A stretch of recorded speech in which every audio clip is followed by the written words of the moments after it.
ada buku Atomic Habits by James Clear.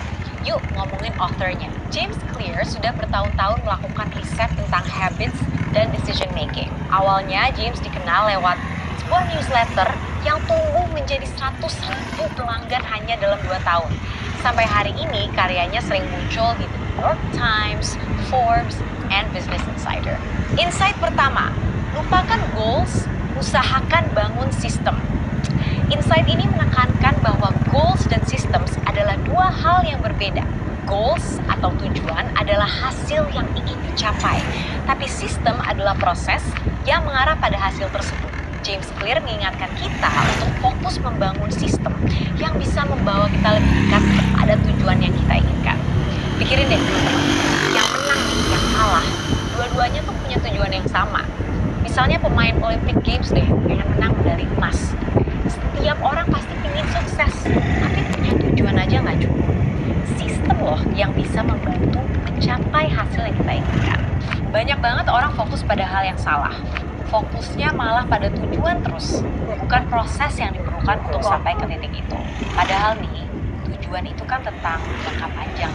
So we have to focus on the systems and on those small habits yang kita lakukan setiap hari. Insight kedua, cara-cara Jitu membangun kebiasaan. My favorite part.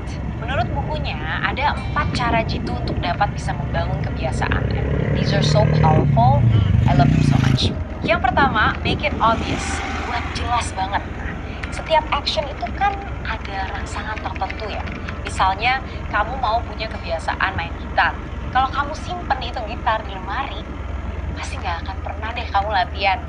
Tapi kalau kamu taruh gitarnya di tempat yang gampang kelihatan, kayak di tengah ruangan contohnya, pasti kamu akan lebih diingatkan untuk latihan lebih sering.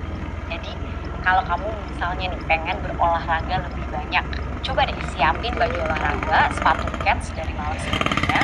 Jadi begitu melek tuh langsung kelihatan. Sama pentingnya, jangan cuma bilang ke diri sendiri, mau lebih sering olahraga Langsung kita buka kalender buat rencana, buat komitmen. Hari Senin, Rabu, dan Jumat saya akan jalan ke gym dari kantor.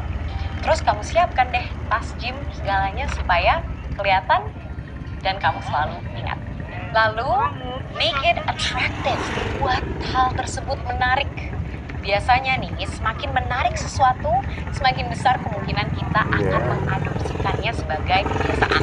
Setiap kita melakukan sesuatu yang mengantisipasi sesuatu yang menyenangkan, otak kita tuh melepaskan hormon yang disebut dopamin.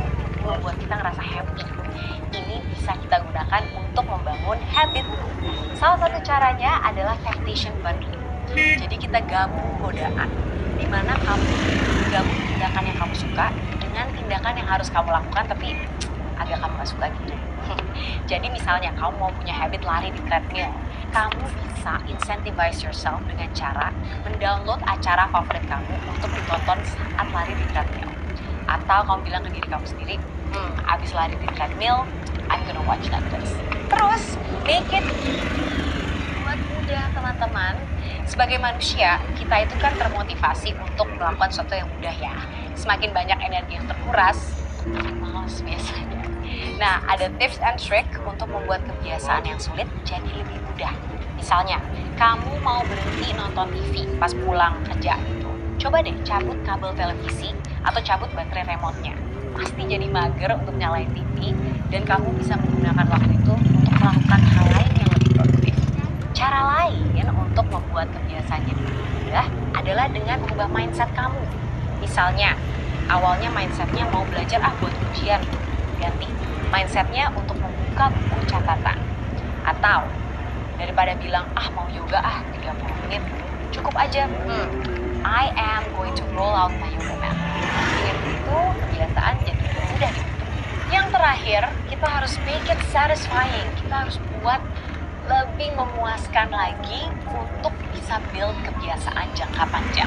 Misalnya nih, ada produsen pasta gitu yang melihat demand mereka itu naik ketika mereka menambahkan mint ke dalam produk mereka. Nah, si rasa segar mint ini memuaskan sekali dan membuat orang-orang tuh lebih menikmati the action of consuming. Nah, ada satu contoh lagi tentang pasangan yang ingin menghilangkan kebiasaan makan di luar supaya lebih hemat nih. Mereka membuat rekening berjudul liburan ke Eropa. Dan setiap kali mereka berhasil menghindari makan di luar, mereka transfer uang yang tadinya akan keluar ya untuk makan ke rekening tersebut. Nah, melihat uang masuk ke rekening tersebut itu menciptakan kepuasan itu yang akhirnya mendorong mereka untuk mempertahankan kebiasaan. Insight ketiga, ini ada rahasia untuk melacak kebiasaan. Membuang kebiasaan buruk atau menerapkan kebiasaan baik itu kan sulit ya. Apalagi kalau kita nggak bisa langsung melihat hasil yang jelas. Mungkin di tengah jalan kita pasti akan nyerah. Karena itu penting untuk membangun rasa kepuasan tadi lewat cara lain. Kayak menggunakan bukti visual atau menerapkan pelacakan habits di mana kita bisa mengukur nih kemajuan kita. Salah satu teknik yang paling sederhana adalah mencoret kalender atau buku harian. Jadi setiap berhasil nih melakukan kebiasaan tersebut, kita langsung cek. Nah, dengan tracking itu kita bisa ngelihat kemajuan kita dan itu tuh menjadi proses yang asik dan seru. Jadi ujung-ujungnya kalau kamu udah ngelakuin hal itu, kamu pasti juga merasakan antisipasi. Aduh, nggak sabar nih untuk mencoret buku harian kamu. Selain itu, kita juga bisa milih an accountability buddy atau membuat semacam kontrak perjanjian sama teman. Nah, kalau orang kan biasanya pengen sesuatu yang sedikit atau mahal ya, ini manusiawi. Nah, kita bisa membangun situasi di mana ada konsekuensi buruk kalau kita melewatkan kebiasaan tertentu. Ada contoh menarik banget. Di bukunya ada seorang pengusaha yang meminta istri dan pelatih pribadinya tanda tangan di kontrak yang memaksa dia untuk berkomitmen supaya turun berat badannya.